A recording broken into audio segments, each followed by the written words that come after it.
So as a flight engineer, my job is to help calculate performance data and run the checklist for the pilots when we get out on the drop zones and beforehand.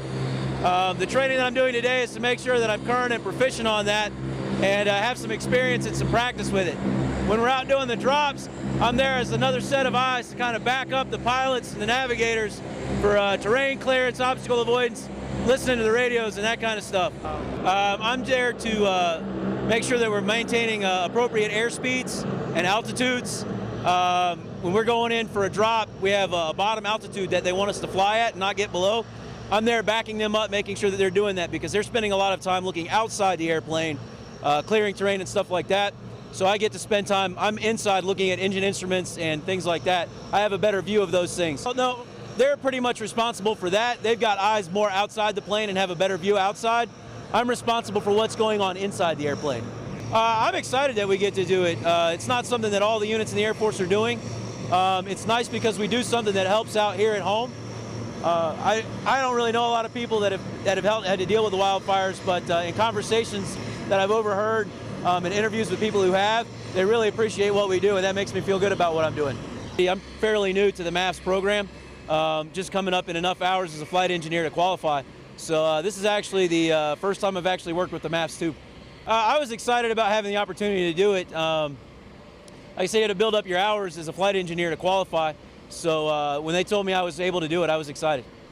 They should understand that we're proud of what we do. We're glad that we have the opportunity to help in the country, and we're ready when we're called on. All right, so every year we have Maffs training. We have 4 wings, one from Colorado, one from Cheyenne, Wyoming, one from Charlotte, North Carolina, and one from California. And we train to be proficient for the upcoming fire season, so we can respond certified and ready to go.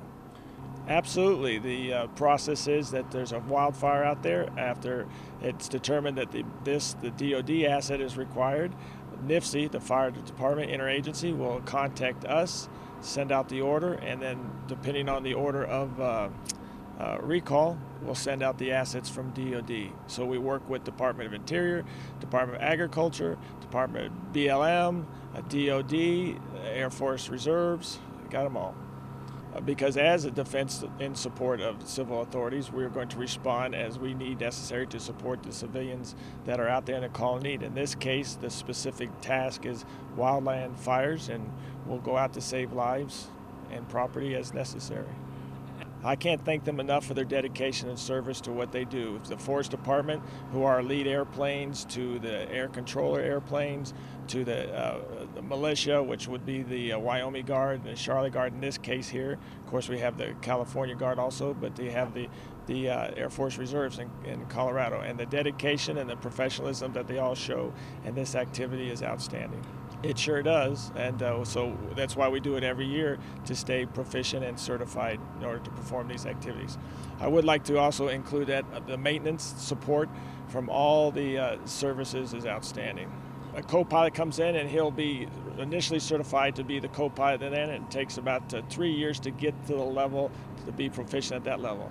At the 5-year level, and we have I think it's 1,000 hours required, and an IP to move to the left seat to get upgraded to that. And in addition to that, there are actual fire drops. So it's the table that you follow to upgrade is intense, and like I said, it's a 5-year process to get up there. That is correct. Or loadmaster or engineer. There are requirements for each specific position, which is demanding, and so it's a seasonal thing. So not only do you get retrained, but you're going to have to fly on the actual fires, and with that addition, the next year you can maybe upgrade, depending on where you are. In addition to that, we have the volunteerism of the active duty. Here in Wyoming, they're an integrated squadron between Guard and active duty, and so they have members of active duty members that are flying this mission. In addition to that, Charlotte has been volunteered with Illinois, Peoria, Illinois C-130 crew, and so we have crew members here from both different assets, not the home team, and they get to go out and be used in order to help supplement this mission.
could consult my intelligence.